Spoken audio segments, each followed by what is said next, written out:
Maybe. Oh, Good. Good morning, Bill. good morning, Bill. How are you, man? Good. We were just grunting and making noises off air. Don't mind Grunting us. and making coming up with new brandable language is what we're coming up with. Yeah, it's all the words we've taken. We've got to move on to, prehistoric grunts and things like that. Absolutely. Man, how was yesterday? Yeah. Eh, Yeah? yeah. Uh-oh. Talk to me, Bill. What's going on?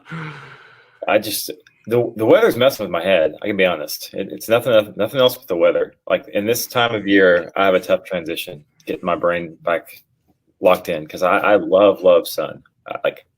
I go outside every day. I live on it. It energizes me. So I just worked the bare minimum that I had to get stuff done yesterday, and I bailed. Really? Yeah, I was just like, I can't do it.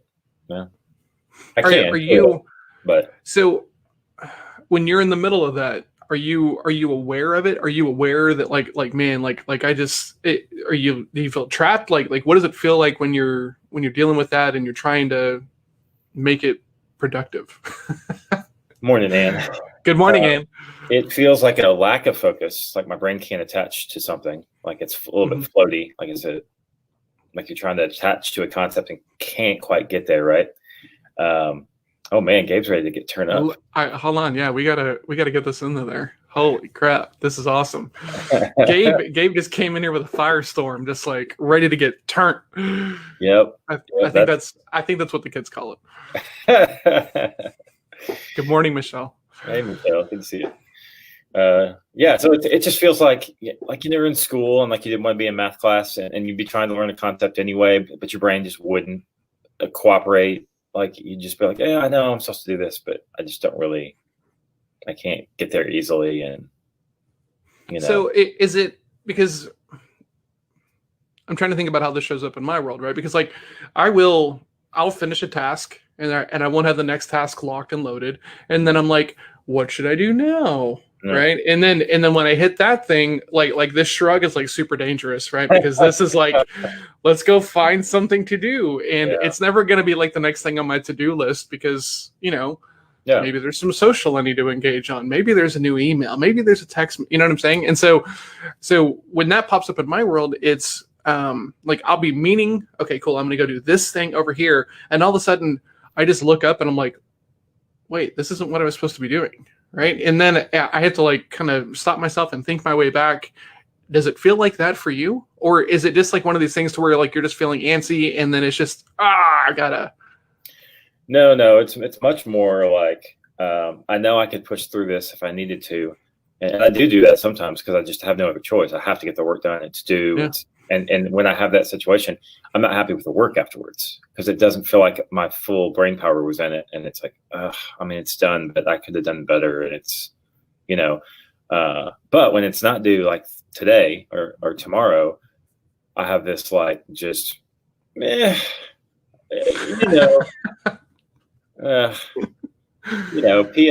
PS3, Xbox, it's all right over there. And, it's still technically lunchtime, right? It's 1:03. People are eating lunch. So. You were done at 1:03 yesterday? I'm not judging you for it. If anything, I'm kind of impressed. I worked from 8 to 1. And then I think I did something at maybe 3:40. There was something I needed to take care of that was part of an email situation. But like, you and me, we go hard. Like 8, 5, 8, 6, 8, 7 and just, and that was not yesterday. It's so funny that you're like, man, I didn't get anything done. I only worked from 8 to 1. I mean, according to Tim Ferriss, you're still doing too much work. Mm-hmm. It's true. Yeah, I'm gonna go with that. I actually improved myself yesterday. How about that? There you go. Right. I'm one step closer to becoming a multi-millionaire working in only minutes a day. I got the minutes a day part. I'm still working on the multi-million. So apparently you better be excited about today, according to Ann. What's going on today? Yeah, we've got to shoot for BBM. We're going to go shoot a commercial for Busby Networking. Oh, very cool. For the website. So, yeah, that'd be fun. Good morning, Levi. Yeah, that's easy work for me. I can go step in front of a camera and talk any day. Oh, so was there specific things you were doing yesterday that were contributing to your lack of focus? Writing, because writing is not my genius. It's just something that it's a skill set I've learned, and I'm pretty good at it. I'm not like horrible, and I'm also not like the best ever. So I'm somewhere above average, I think. So I'm pretty good because I can follow prompts and formulas, and I'm good with words. I'm good at finding words. It's just when I have to write in a higher volume, it just gives me brain fog, I think. So why not break out that writing into a little bit here, a little bit here, a little bit here, a little bit here, so that way you don't have to have a whole day where it's like all writing outside of your zone of genius and just like taxing your energy. Oh, I do most of the time. That's only how I handle it. I write every week because it's just part of what my role is right now. So it's normally not a problem. It's days like this when literally 80% of what was on my to-do list was writing. And I was like, and it wasn't like, hey, write 2 sentences for this social post. It was, write 2 pages for a press release, right? Whatever.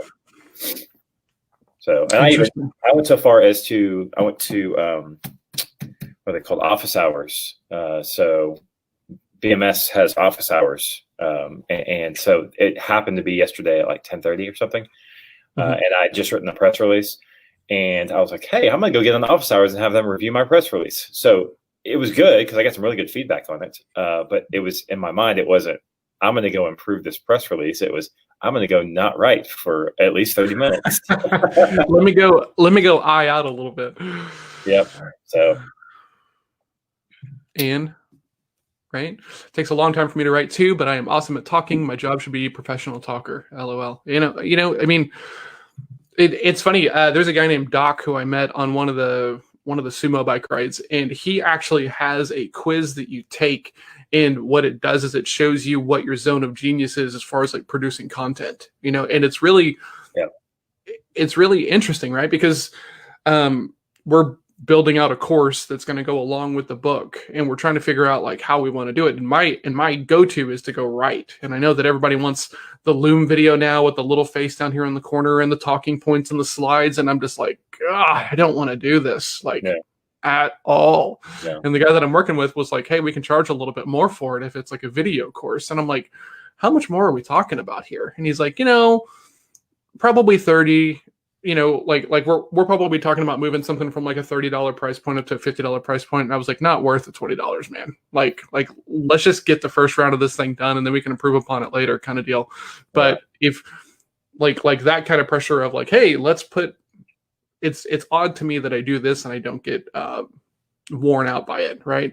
I think it's mostly because it's you, but like I don't love being on video, right? And it's weird because I see all these articles and headlines about Zoom wear out and and all of this stuff, and it's like effort, but it doesn't like sap me. Like I would much rather do like a bunch of like coffee meetings like this than driving to the coffee shop and sitting down and all of that stuff. But it's still outside of my window of things that I like really, really, really run at doing, if that makes sense.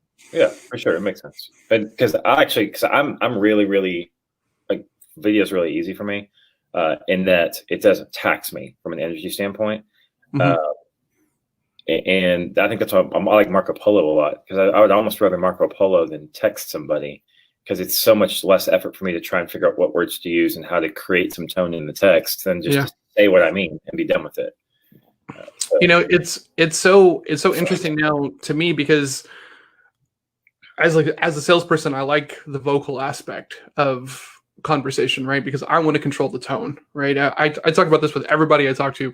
You like, email is not the space for you to be trying to build rapport and build trust and like have really good conversations. It is a transactional medium that's supposed to get you to the next level.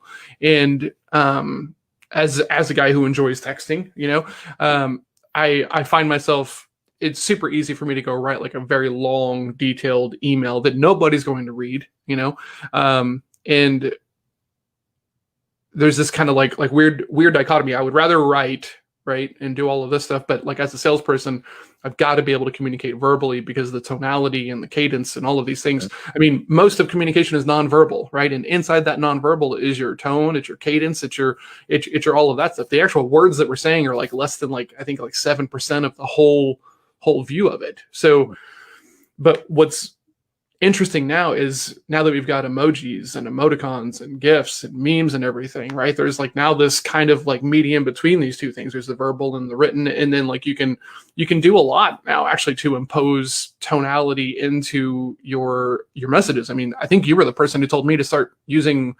emoticons on my LinkedIn posts, and I was like, no freaking way am I doing that. And now I do it because it's a way of controlling the tone a little bit, right? Absolutely. Yeah, and I think sometimes what's funny is I enjoy words a lot, and so if there's something I want to say, like keynotes, a lot of people think of, right, as a presentation of some sort, is I will actually go write out things that I want to say first because it helps me organize my thoughts. So I'm not just like no. Oh, that's not really what I meant. Let me say that again. So I've come to enjoy writing from a standpoint that it makes me organize my thoughts and make them succinct, and put them in an order that's going to build, and like create emotion and things like that. And I think that's really helpful, and that's helped me as a speaker a lot. Even as 10 tips, 10 days this year, I've actually, I got maps for each of my 10 tips that I've written out for the points I'm making. Whereas in the past, I've just gone on there and not winged it, because obviously it's experience from years of doing this stuff, but from a presenting standpoint, it's different this year. Interesting. How what was do you think your day yesterday?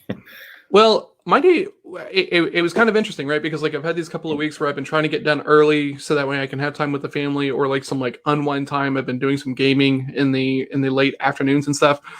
And yesterday I literally worked from BIL until 7:15 last night, right? Which is the opposite of you, right? And it was weird how validating that felt, right? Because like it wasn't all work. I mean, we did a podcast from 6 until 7:15, which is work, but it's hanging out with people who I like, love, and care about, and we're just kind of talking about sales. So while it's work, it doesn't really feel like draining, taxing work. So right. But like before that, I was doing lots of blocking and tackling. I did some good networking yesterday. And it was really interesting because I got to network with this woman named Abby, who's over in Dallas, and she works for a company called Venturity. And she's a power mover, man. Like she just networks so well. And I got an introduction to her from a friend of mine named Travis, who they had met. And then I met somebody else and they knew her. I met somebody else and they knew her. I met somebody else and they knew her. And so we'd had a couple of conversations and networked a little bit, but she'd had a kid, there's COVID and everything else. And we were just kind of catching up, and we were both lamenting about how many people are just stuck in this like wait and see mode, right? I'm just going to wait and see like what happens with COVID. I'm going to wait and see what happens with the election. And, we have a blog post coming about this, but there's always something to wait on. Mm-hmm. Right. There's, in salespeople, right, and unmotivated people like always cling to that thing, right? Well, if it wasn't for X, I would be successful. Like, yeah. If you can't own your own success, you don't actually own anything at all, is kind of the thing that I've like come up with. So you can be part of the problem, or you can figure a way out, right? Because there's still business going on. There's still people buying and purchasing and everything else. I want to learn how to make the millions in minutes. Suggestions on making more in less time. Raising prices. Step one. Yeah, exactly. Raising prices. That's funny. I was going to say lost my thought. I had something amazing and genius to share, and it's lost forever into the ether. We should just do that every time we think of something and then forget about it. Damn, that was going to be $1 million idea. Oh, that was genius. Oh well, maybe it'll come back to me. You guys should tune in tomorrow. Maybe it'll come back tomorrow. Yeah. But it was nice because I feel like I got a lot of like work done, right? Some decisions and directions were planned and decided, and lots of blocking and tackling, and that's all stuff that is super important. I'm looking forward to having a bit of a lighter day today. I mean, all things considered. So, Yeah. And then, and it's weird to me that Saturday is going to be Halloween. Like, it feels like this month has been just gone. So yeah, kind of dealing with like, where did this month go kind of thing today. Yeah. I was when we were talking about it on Tuesday or Wednesday, I was having that moment. I was like, holy cow, it's gone. It's done. That's what it was. I was telling you that the year's over, because I was already thinking that October's done. So, whatever. There was something about waiting around that was knocking around in my head around how people want, always have this, they have this idea that waiting around, that there's always something to wait around for, you said. But there's, that when I get more money, I will do X is another one that I hear a lot. And I heard somebody say, it was around like charity and tithing and things like that. Is that, well, when I make more money, I'll give more away. And my dad actually told me this, I think, is that money just magnifies what you already are. So if you're a jerk, it makes you a bigger jerk. If you're already a charitable person, it makes you, to the public, an even more charitable person, because you have more to give away. And I really liked that. He told me that when I was like 21 or something. And because everybody I've known with money that I actually really knew didn't change. They were the same person. They might have bought different things or stuff like that, but like they were literally the same person. They just were more of it. Well, I think it's funny because it speaks to how we're so mindfully intentional, and a lot of us don't ever actually take action on those intentions. So like one time I was having a political debate with a friend of mine who was very conservative, and he was making the thing, I know, and he was making the statement that all these programs that essentially taxes were kind of lame because he wanted to be able to fund the things directly that he wanted to fund. And so I said, oh man, that sounds awesome. How much are you donating now? He's like, well, none. And I'm like, so wait a minute. So we're just supposed to just like take you at your word that you're going to go fund these causes.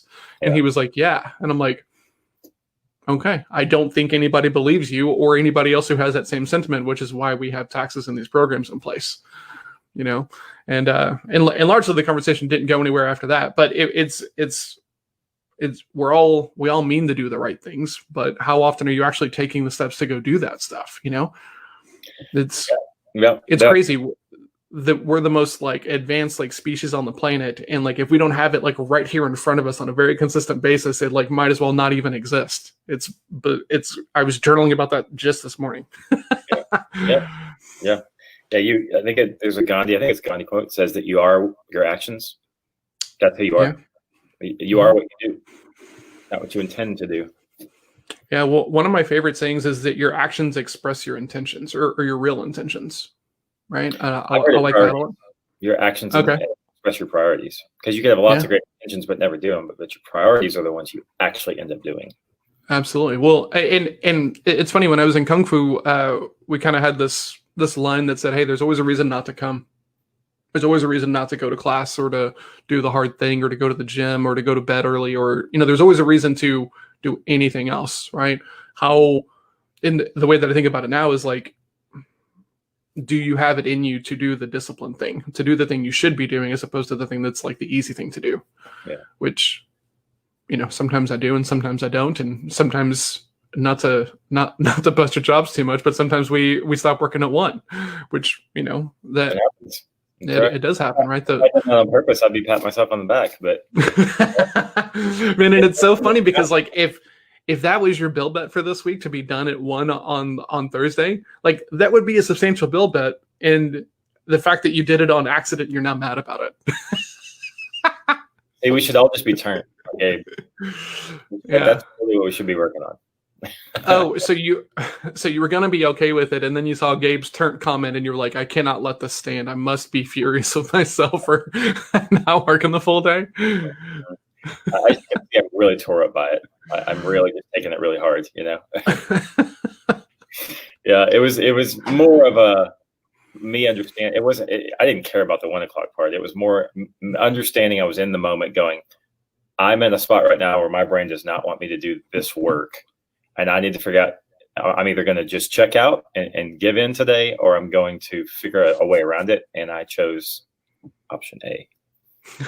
You know what Jocko would tell you, right? In that moment when you're like, man, I'm just unfocused. He would just lean in and say, good. What are you going to do about it? That's right. Do it anyway. Yeah. Well, there is something to be said for that. But then, the other side of it is like the balance is always there, right? I mean, we both have families. We talk about that a lot. We talk about enjoying the off time. If you're, balance is super important, right? And I don't think about it as like, I don't think that the same balance fits any two people, right? It's like this like personal thing you have to kind of figure out on your own, because I really enjoyed working as much as I worked yesterday, and a lot of people would be like, "Oh, John, that's not healthy. That's super not healthy." And while it's not healthy to do it every day for the rest of my life, and it's not the plan, it's the thing that makes sense and gets the job done for now. Yeah.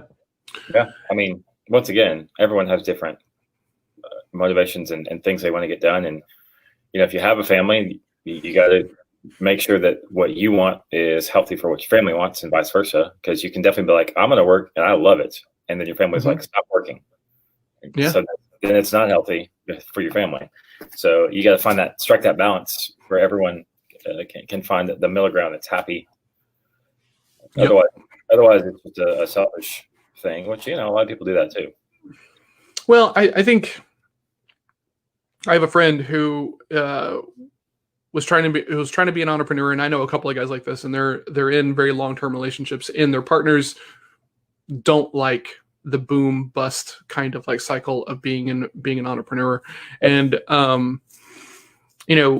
like I probably know 5 people who kind of like fit into this scenario, right? And their partner isn't really on board, so there's like a lot of static and a lot of like pressure of like, hey, is this the thing, right? And and stuff like that. And I'm incredibly lucky that like I don't have to deal with that kind of stuff. Like my partner's obviously pretty bought into like what I do. She works on the team with me, and it's like that has got to make it exponentially harder.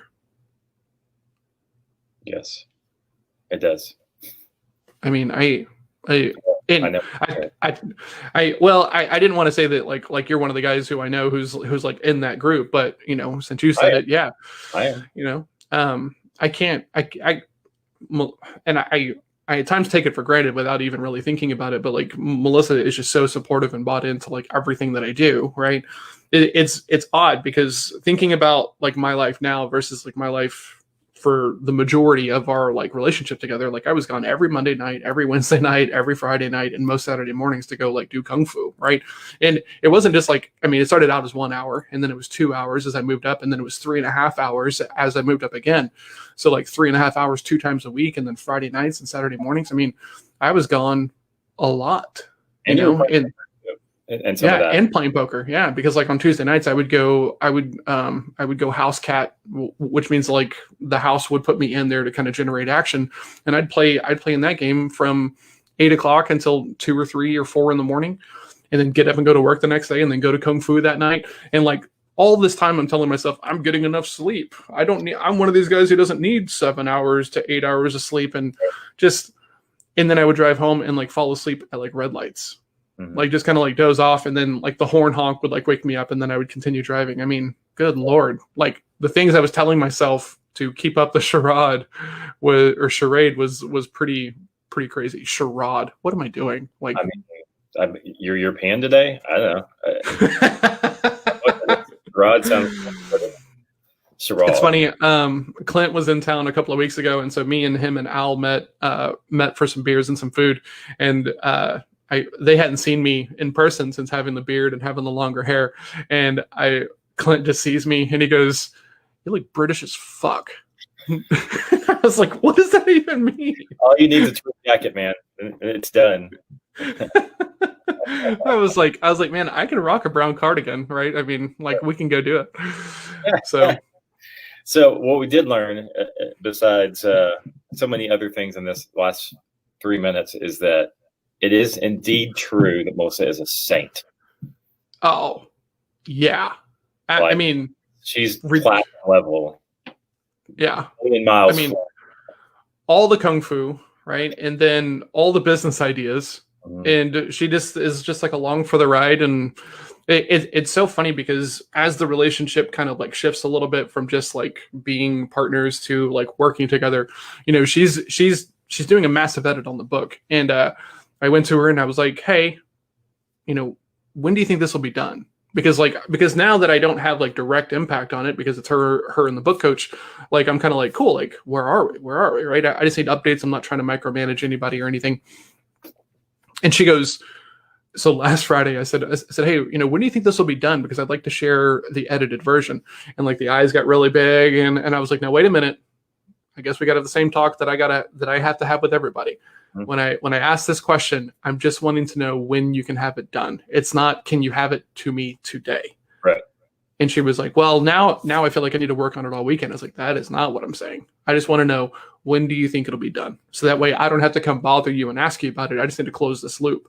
Yeah. And she goes, well, I'm not really sure. And I was like, okay, well, let's work backwards, right? How many chapters are you doing in a week? And she was like, about 5. I'm like, cool, let's round that down to 4 because stuff gets in the way, right? So how many more chapters do you need to do? And she was like, 8. And I was like, cool, 2 more weeks? And she was like, yeah. I was like, cool. I will not ask you again about this until that time period is up. Thank you so much. And she was just like, why did I make it so much more hard? And I was like, I don't know, because there was mystification, right? Your assumption was that when I asked that question that I wanted immediately, and I wasn't clear enough in explaining that I just want to know the timeline, right? But now we're on the same page, and that relieves the pressure. Yeah, which is cool that you knew that she can live in that arena and right away kind of reframed the question so that there wouldn't be friction around it, right? Because when you don't understand people's context, it creates a lot of would you say static? Creates a lot of static in the communication. So I think that's and Melissa is an SC, right? So she's got a high need to please, right? And so when she hears those questions, right, and because of her views on conflict, which are pretty common with like most S types, right, they want to avoid it at all costs. Then it's like, well, I'll get this done as soon as I can.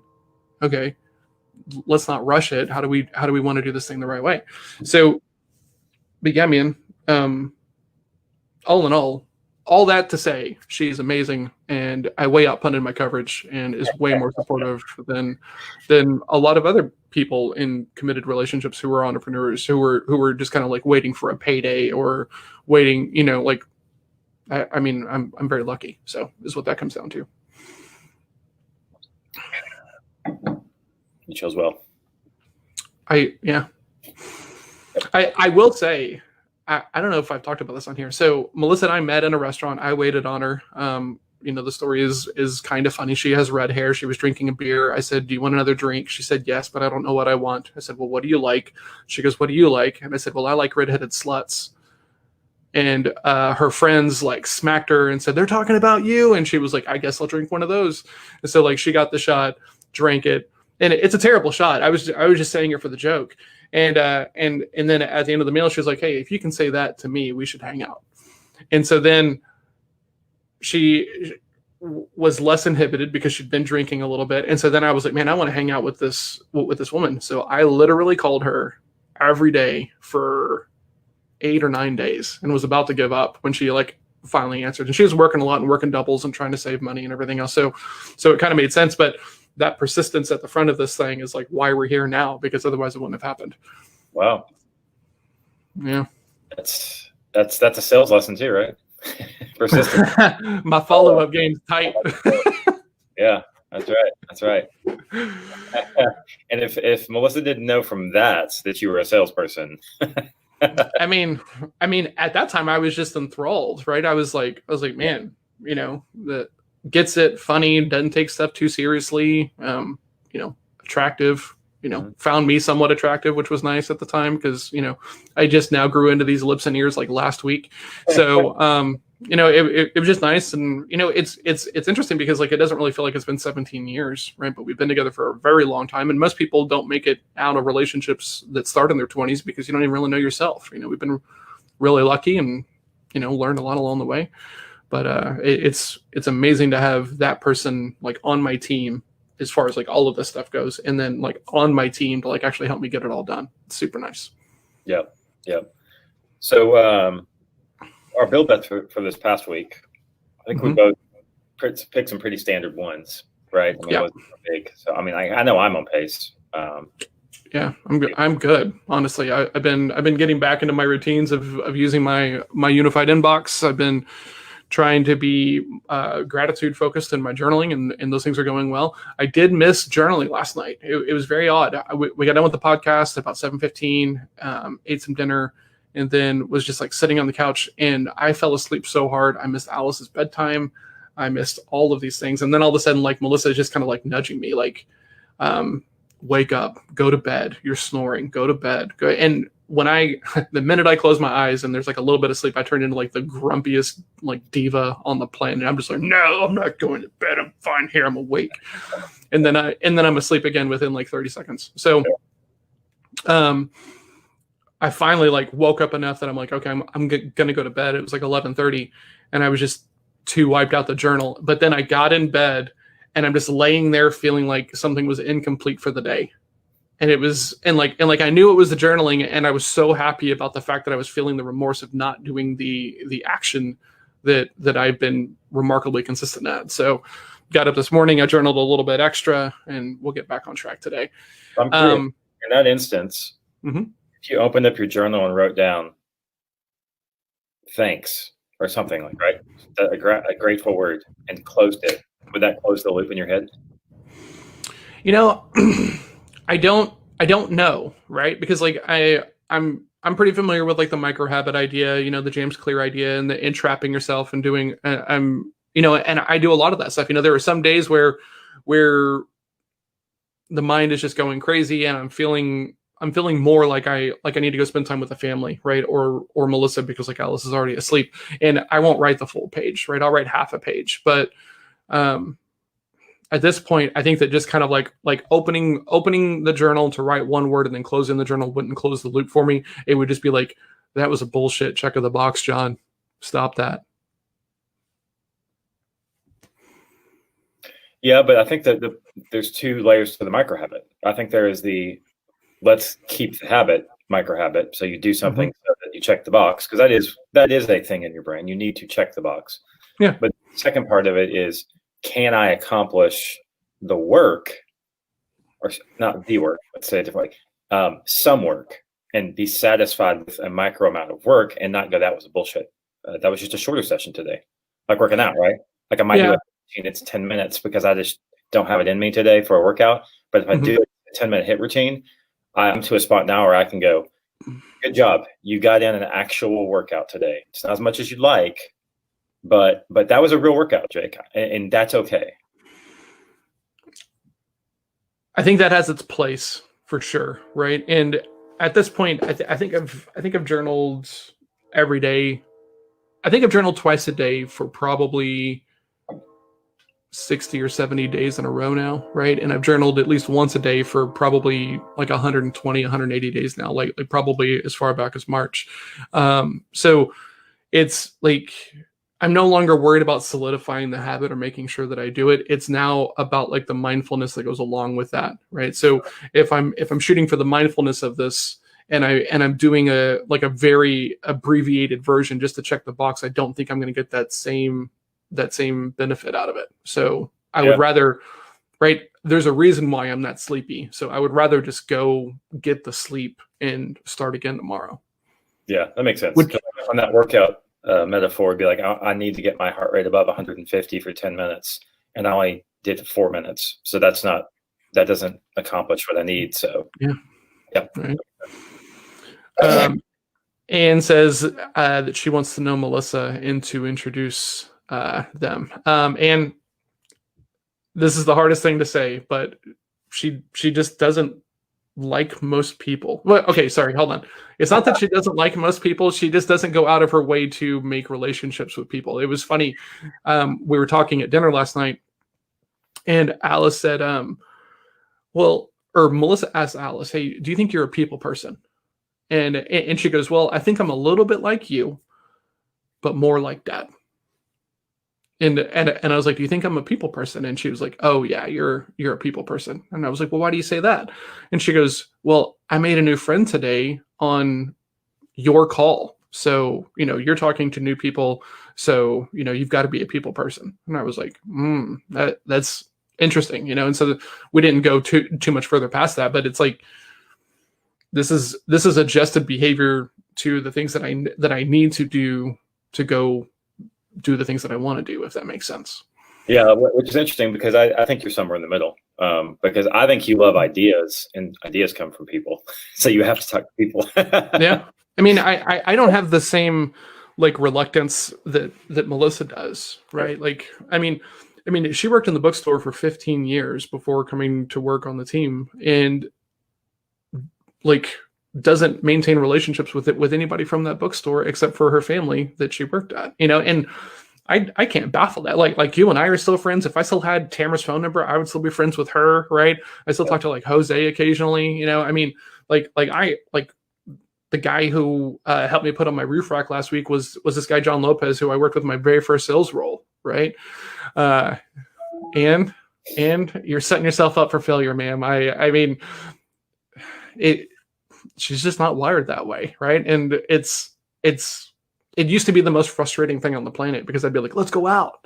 And she'd be like, "No, I don't want to go out." And then I would feel weird about going out without her, so then I didn't. And then there was a big period where I would just go out without her. And then we had the kid, and now neither one of us go out ever. But she's just fine, just. I would not put anyone I know any further apart on the personality scale than Anne and Melissa. Anne is so over here and such a great networker, so persistent. And then if I could get further away in the frame, I would. Let me see. That is fire nice right there. I mean, she is so taxed from her energy reserves just by being around people. Like Jake will come over, right? Jake came over a couple of Saturdays ago just as a drop in, right? Because he got these glasses, he needed to ship them off. He was here in the neighborhood and everything else, and it was a drop in, right? We were not prepared, and I was like, "Okay, cool," right? And so I'm talking to Jake outside, and then Alice just kind of brings Jake in, right? And I was like, "Oh, let's see how this works," right? Because I know my partner at this point, and then we got done, and it wasn't even that long of a visit, and then Jake left, and then Melissa was just tired after that, just drained of her energy, right? Which, yeah, because I mean there was eye contact and everything, so big deal. 20 solid minutes of eye contact, and just running, intense, just like this the whole time. Yeah, that's right. We just sat on chairs. Just hugging that spider too. So I mean, maybe that wore her out. Yeah, maybe. But it's interesting now. It used to be a nightmare because I didn't understand the differences between me and her, and I was just trying to make her be like me, right? So for the majority of our relationship, sales training was the best thing that I've ever could have done for my relationship, because it really kind of showed me that we're just wired differently, and I'm kind of the asshole whenever I'm expecting her to always be over here on my side, which is not her bread and butter. Mm-hmm. Yeah. So totally. Well, we should talk. Yeah. What do you got today? Oh, well, so we've already talked today. Sorry. I haven't had any coffee yet. So we can talk next week. Okay. I'll talk to you next week. Bye. No. Wait, what? I'm confused. Wait, we got a plan next week. Talk about our goals next week. That's what okay. Let me get to my just come out, and there's no filter sometimes. It's just, here comes the dad joke. I can't stop it. and I'll occasionally I have to backtrack on them. Oh man. Okay. All right.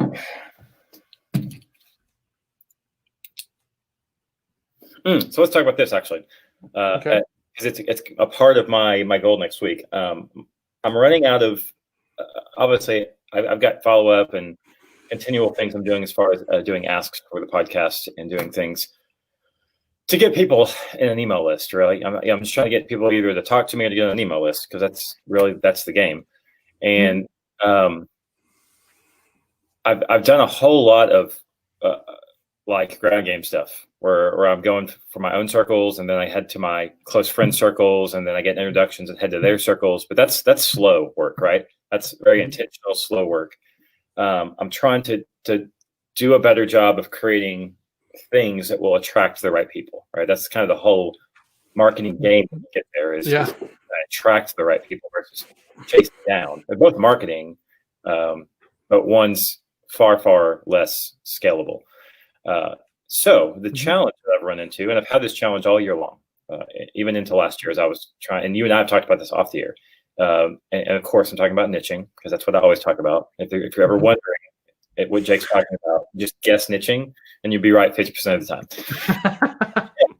But I've got this like phrase in my brain that's like cause-driven organizations, but that's so vague, right? That could mean so many things. And I got called out in the BMS office hours yesterday on it, like in a good way. Like, hey, that sounds neat. Tell me more about that. I don't know what that means. And there was about 8 or 9 people in there, and they all kind of had a little bit different idea about what that meant. Oh, that's nonprofit? I had no idea. That's for profit? How does that work? What's a cause? What do you mean by a cause? Like, is this like church? I was like, no. So I'm really trying to figure out, and they came up with some phrases. They said B Corp, right? But B Corp is not just this massively known thing across the country right now. It's a movement. It's growing, but there's a lot of companies I want to work with that would never call themselves a B Corp, right? So I'm trying to find the best way to describe someone who's in it for good and for profit at the same time, which apparently that's a term, for good, for profit. That's a term that's thrown out there. But yeah, that's where I'm stuck, because I want to be able to go out and use the language that they're using about themselves, so that when they see the stuff, they go, oh, that's me. I'm interested in what he's saying. Let me hear more. But until I nail some of that language, I'm never going to get that type of response. It's too vague, right? Yeah.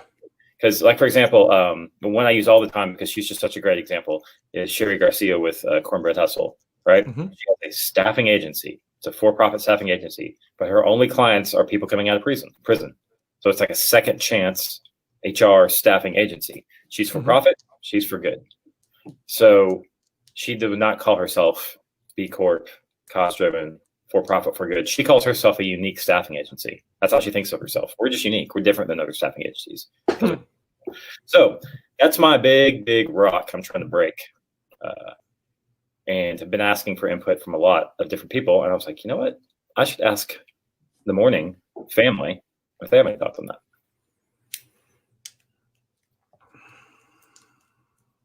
Levi, it's not, you have any sarcastic side remarks? We need to talk about the podcast.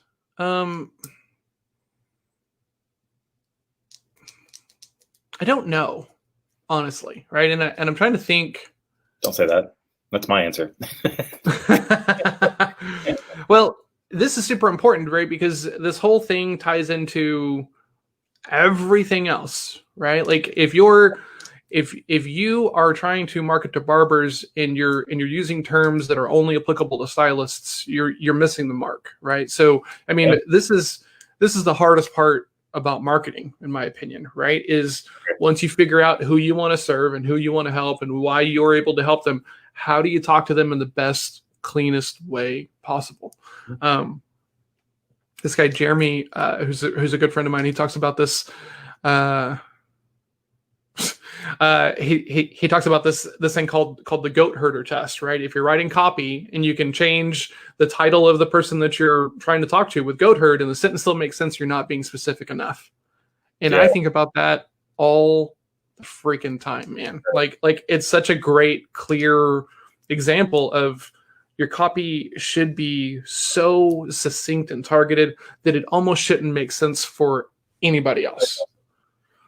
100%. And when it comes to that stuff, I mean, this is where the time at the table, right? Poker metaphor comes into play, right? I mean, you can read all about poker, you can memorize all the charts and the statistics and everything else like this. You're still going to make a mistake when you're sitting at that table because you don't, or you're going to be, whose action is it on? You know, like you're going to make a mistake because you just haven't been in the flow of that environment enough.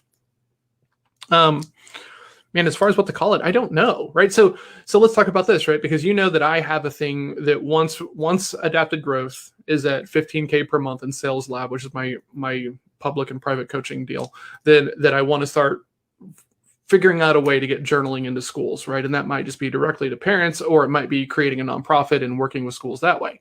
Do I then qualify as someone who is wanting to give back in your view?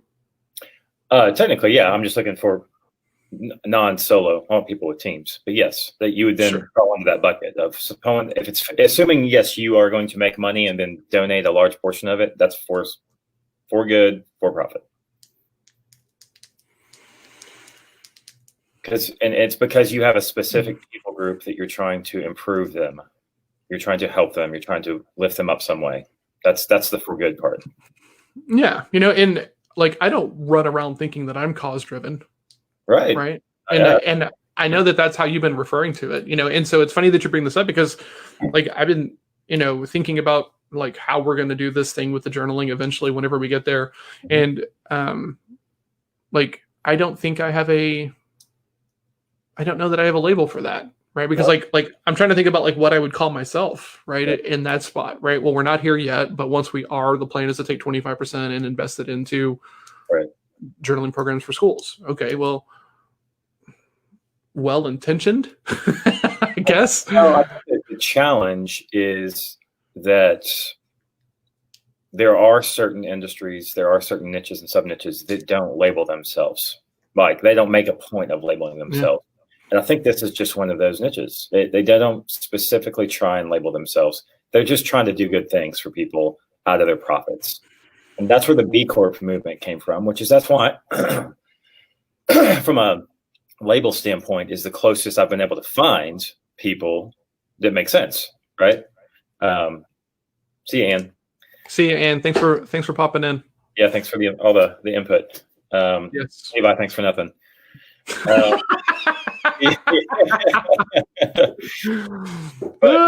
Thanks for not having good enough follow up to make sure that your demo didn't cancel. I think we should. This color right here. Yeah. I think that's the challenge. So I think that's just where I've circled to, is that I just need to spend more time around them, asking them questions and understand how they speak about themselves when they're describing themselves to investors or to I don't know, because it's not nonprofits necessarily. They're not talking to investors. They're just trying to sell more stuff so they can give more away. You know, so it's like I don't know. It's an interesting problem. I like that it's an interesting problem, but it's also frustrating. Zing. Thanks, Levi. You know, the zing threw me off. I had an idea and then I lost it. It'll come back to me in a second.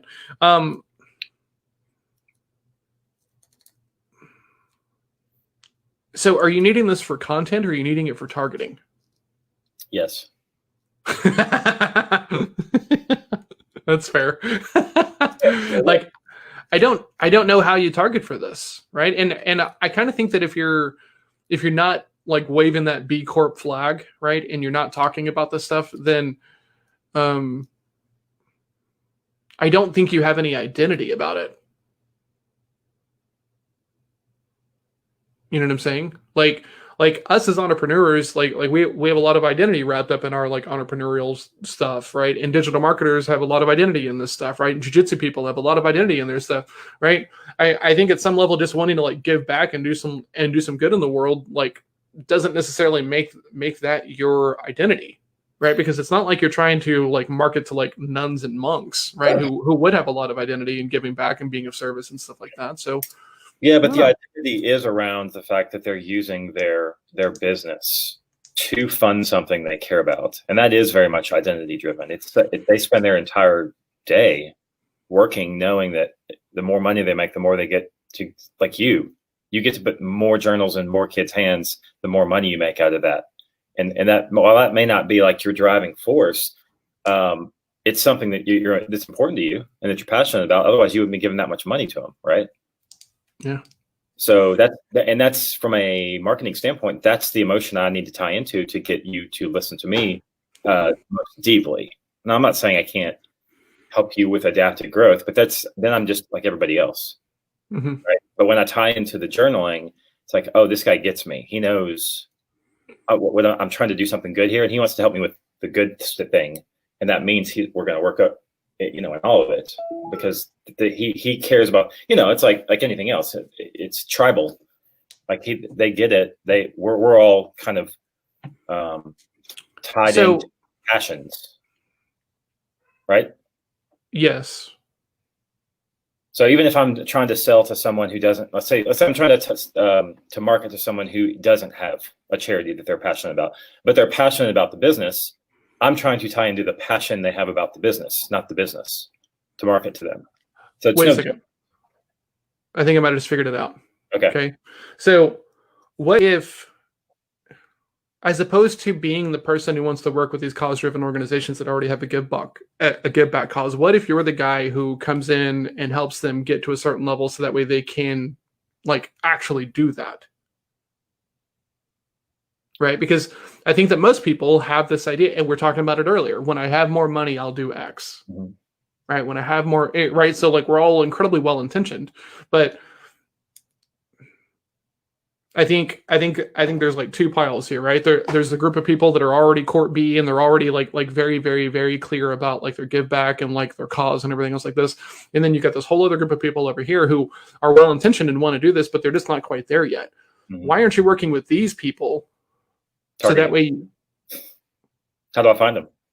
Well, and largely, I think at that point you can kind of zoom back a little bit, right? Because I think that everybody has a cause that they're passionate about. So why can't you be the guy who helps people get clear on the cause that makes business easier, right? Because when you've got your why, right, and not to turn you into like a mini version of Simon Sinek or anything else like this, but if it's cool, let's get really clear and let's do the marketing stuff of this, and then I will also help you with the marketing on your give back plan and all of that stuff, and I'll help you get to that level.